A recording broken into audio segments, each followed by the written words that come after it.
Hello friends, welcome back to tasty recipes. ఈరోజు కోడిగుడ్డు పులుసు బెండకాయ కాంబినేషన్తో తయారు చేసుకుందామండి. పుల్ల పుల్లగా, కారం కారంగా చాలా బాగుంటుంది.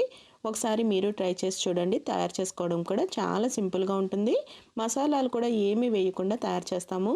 ముందు చింతపండుని తీసుకోవాలి. ఒక నిమ్మకాయ సైజ్ అయితే మనకి ఒక 5-6 కోడిగుడ్లకి మనకి సరిపోతుంది. ఇప్పుడు ఈ చింతపండుని ఒకసారి కడిగేసుకోవాలి. ఇప్పుడు దీనిలోకి కొన్ని నీళ్లు వేసుకుని చింతపండుని నానపెట్టుకోవాలి. మనం కోడిగుడ్లు అవి ఉడకపెట్టుకుని అన్నీ చేసుకునేలోపు మనకి చింతపండు నానిపోతుంది. ఇప్పుడు కోడిగుడ్లని కూడా ఉడకపెట్టేసుకోవాలి. ఇప్పుడు ఈ ఉడకబెట్టిన కోడిగుడ్లకి ఘాట్లు పెట్టుకోవాలి. మనం ఇలానే వేయించేసాము అంటే కోడిగుడ్లు పేలుతాయండి. అందుకని ఇలా ఘాట్లు పెట్టుకోవాలి.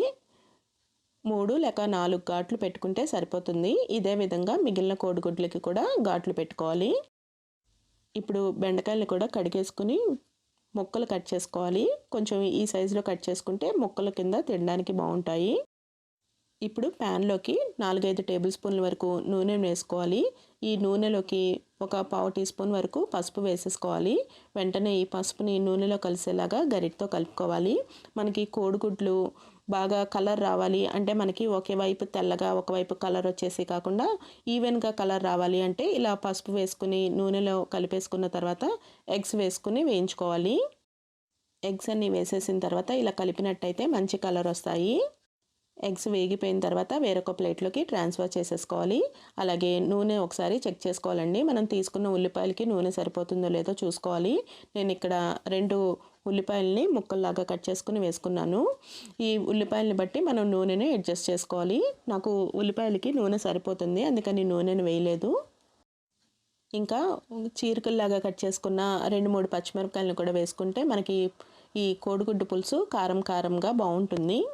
ఉల్లిపాయ ముక్కలు కొంచెం పచ్చివాసన పోయి కొంచెం మగ్గే వరకు 1 నిమిషం పాటు ఇలా గరిటతో కలుపుకోవాలి. ఆ తర్వాత మూత పెట్టేసుకుని మగ్గనివ్వాలి.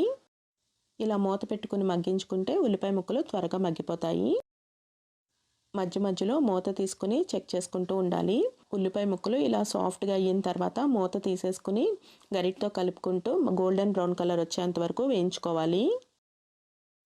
ఉల్లిపాయ ముక్కలు బాగా మగ్గిపోయినాయండి. ఇప్పుడు బెండకాయ ముక్కలు కూడా వేసేసుకుని కలుపుకోవాలి. బెండకాయ ముక్కలు వేసిన తర్వాత ఒక 2 నిమిషాల పాటు గరిటతో కలుపుకుంటూ మగ్గనివ్వాలి.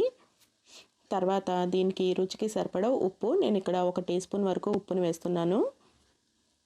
తర్వాత 1 టీ స్పూన్ వరకు కారం కూడా వేసుకుని కలుపుకోవాలి. ఉప్పు కారం అనేది మన టేస్ట్కి తగ్గట్టుగా అడ్జస్ట్ చేసుకోవచ్చు. ఉప్పు మాత్రం కొంచెం తగ్గించుకుని వేసుకోండి. ఒకవేళ సరిపోలేదు అంటే ఏ కూరకైనా కానీ మనం లాస్ట్లో అడ్జస్ట్ చేసుకోవచ్చు. ఇప్పుడు ఉప్పు కారం కూడా బెండకాయ ముక్కలకి ఉల్లిపాయ ముక్కలకి బాగా కలిసేలాగా కలుపుకోవాలి.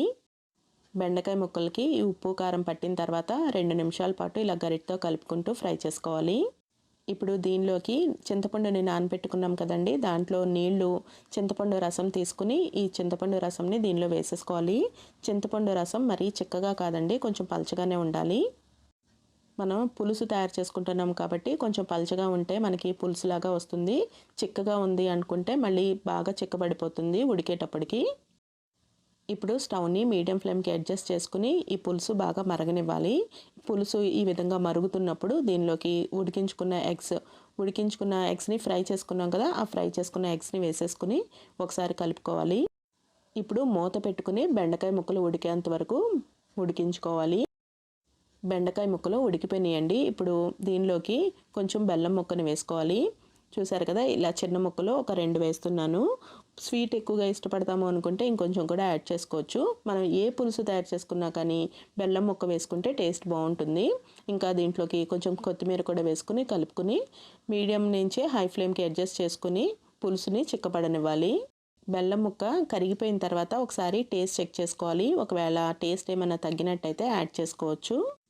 కారం తగ్గినట్టు అనిపించినట్టయితే పచ్చిమిరపకాయలు వేసుకోవాలి. ఇంకా పులుపు, ఈ స్వీట్ అవి కూడా యాడ్ చేసుకోవచ్చు.